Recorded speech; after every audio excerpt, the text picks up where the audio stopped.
Okay, welcome back everyone. I didn't get really as much feedback as I had hoped, so I'm going to kind of improvise from here with character creation. Having cheated death during the night of shooting stars, you find yourself as far from your village of Sweetwater as old Falagar's magic could take you. 3 years have passed while Falagar imparted what knowledge he could to train you in your chosen professions. But the time came at last when he could teach you no more, and you have ventured into the world to seek your fame and fortune. Now, a world away from your lost home, you have stumbled across evidence of a terrible conspiracy involving a new religious cult. 5 letters from King Roland to his wife Catherine, and a letter from the King of the Devils to a wicked traitor named Sulman have turned up in an abandoned goblin camp. Your fate seems inextricably bound to these letters and that awful night, and your role in the events to come may be larger than anyone could imagine. The tools you have are but a small sum of gold, your wits, and a lot of potential. The roads ahead are infinite, and all the choices are yours to make. So choose wisely. Good luck. We are going to need a lot of luck in this journey. We're going to create a party rather than start with a default. As you can see, there are different classes, and different classes have different skill sets and proficiencies, much like you would expect in a D&D based system. For our intents and purposes, I'm going to have a party with a knight, paladin, cleric, and a sorcerer.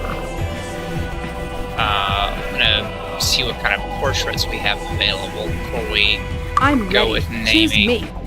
No, we're not choosing you. Choose me. No. Choose me. No. It's me you want. Are you ready? No. I'm ready. Pick me. Wow, you have a doppelganger. Pick me. That's frightening. You gotta pick me. Hey, choose me. Okay, you look like you're from a metal band, so you're definitely a knight. Sword, leather. No, we don't care about that. Paladin.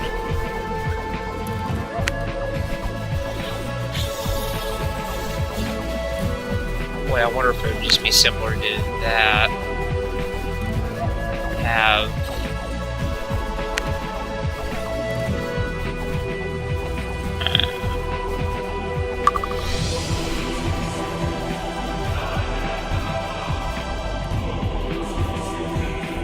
see, the thing I'm thinking here is a knight in game is not as useful as the other classes, so he's going to have an excess of skill points to put in his skills. So I'm trying to balance out who has what. I'm the one you want. You look like a paladin, and in fact, you're not George Gordon or Byron, as much as you might want to be. As everyone knows, our paladin is Brandon. Cleric. How about me? No. You wanna win? Pick me. You know what? You're the anti-cleric, so we're gonna run with this. He's here to save our souls and teach us wisdom. You are David. Sorcerer. I like this default sorcerer. And in fact, I shall be our token sorcerer. For our cleric skills, we definitely want repair and identify. Sorcerer, of course, is water and air magic. And, we have a pool of things here. So we're just gonna mess around with this stuff a little bit. And Ryan, you can be our knight. Let's go through and min-max here for a moment.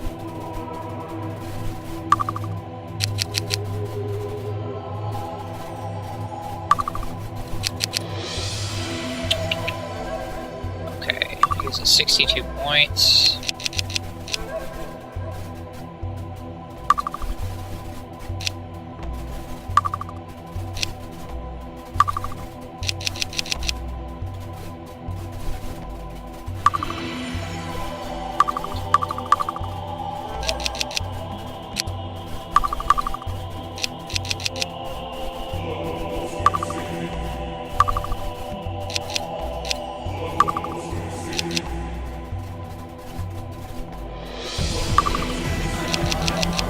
As you can see, this is a fairly straightforward type deal.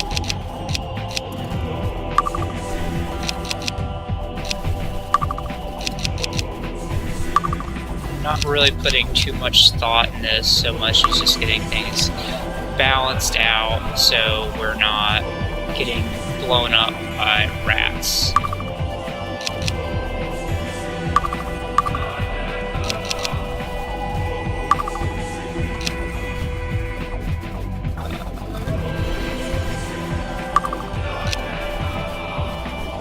I think we are set. We happy few, the band of misfits. And here we are. You know, as I iterated in my intro, this is a open world party-based RPG. Just to show you guys a few things. This is our stat sheet for each character. Love the outfit. I approve, Ryan. You know, all these things are things that can change in the course of the game. Age, that's actually pretty old for a starting player. I haven't seen it that high, but we'll run with it. Base damage is based on a set of dice that are modified by these stats. Obviously, health, armor class, resistances will come into play later. Our skills. There are 3 tiers of skills. There's normal, expert, and master. Each tier unlocks a bonus ability. So for Master Sword, we can dual wield, which will be very useful in the long run. You know, bodybuilding, you know, triple the effect of the skill. Same with things like this. For spells, higher skill levels give the spells different effects, which is pretty important later on. In inventory, we're going to be spending a lot of time in this inventory, let me tell you. Just to show you how this works. Right now, +0 to attack and no damage because we don't have a crossbow. This is 42. Do the math yourself. 438 damage and a +1 modifier, which we are getting from our accuracy because there is no shoot modifier on this. Same with the sword. This is 3d3, 1d3. As you can see, modifiers influence that. It's not an enchanted ring, so it doesn't matter. Just go through this. Bless, that's important. Okay. We can make potions, which will be Excellent. very useful early on. Excellent.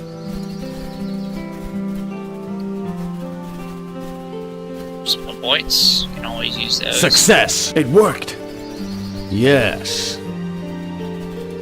Dagger, since I'm going to poke things. Yes. Right now, Yes. Yes. I don't know too many spells.